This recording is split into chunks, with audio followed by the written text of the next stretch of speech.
రాష్ట్ర ప్రభుత్వం ప్రతిష్టాత్మకంగా తీసుకున్న మూసీ అభివృద్ధి పునరుజ్జీవనానికి నిధుల సమస్య త్వరలోనే తొలగిపోనుంది.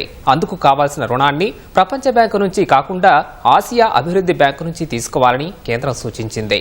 ఈ మేరకు మూసీ రివర్ ఫ్రంట్ అభివృద్ధి కార్పొరేషన్ కేంద్ర ఆర్థిక వ్యవహారాల శాఖ లేఖ రాసింది. మూసీ పునరుజ్జీవంలో భాగంగా చేపట్టాల్సిన పనులకు కావలసిన 4100 కోట్ల రుణాన్ని ప్రపంచ బ్యాంకు నుంచి కాకుండా ఆసియా అభివృద్ధి బ్యాంకు ఏడీబీ నుంచి తీసుకోవాలని కేంద్ర ఆర్థిక వ్యవహారాల శాఖ డిపార్ట్మెంట్ ఆఫ్ ఎకనామిక్ అఫైర్స్ సిఫార్సు చేసింది.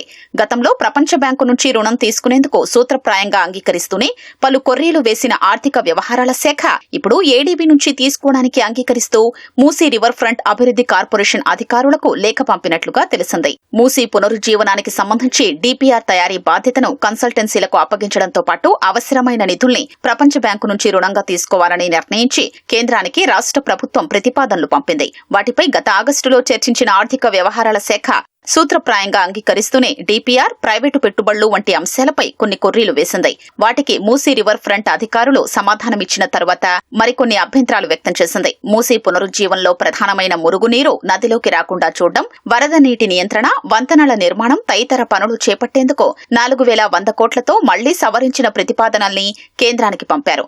మూసీ పునరుజ్జీవం 55 కిలోమీటర్ల మేర దూరం చేయాల్సి ఉండగా రెండు వైపులా కలిపి 110 కిలోమీటర్ల మేర అభివృద్ధి చేయాలని నిర్ణయించారు. అందులో ఒక్కోవైపు 18 కిలోమీటర్ల దూరం ట్రంక్ మెయిన్, వంతెనల నిర్మాణం, ఇతర పనుల్ని ప్రతిపాదించినట్లు తెలిసింది. రెండు వైపులా కలిపి 36 కిలోమీటర్ల దూరం ట్రంక్ మెయిన్ ఉద్దేశం మురుగు మూసీలోకి చేరకుండా చూడటమేనని అధికార వర్గాలు తెలిపాయి.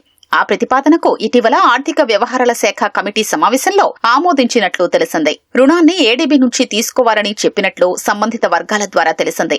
మూసీ పునరుజ్జీవానికి బాపుఘాట్ వద్ద 250 ఎకరాలకు పైగా రక్షణ శాఖకు చెందిన భూములు కావాల్సి ఉంది. వాటిని రాష్ట్ర ప్రభుత్వానికి అప్పగిస్తే రక్షణ శాఖకు ప్రత్యామ్నాయ భూమి ఇవ్వడం తదితర అంశాలపై ఇప్పటికే చర్చ జరిగింది.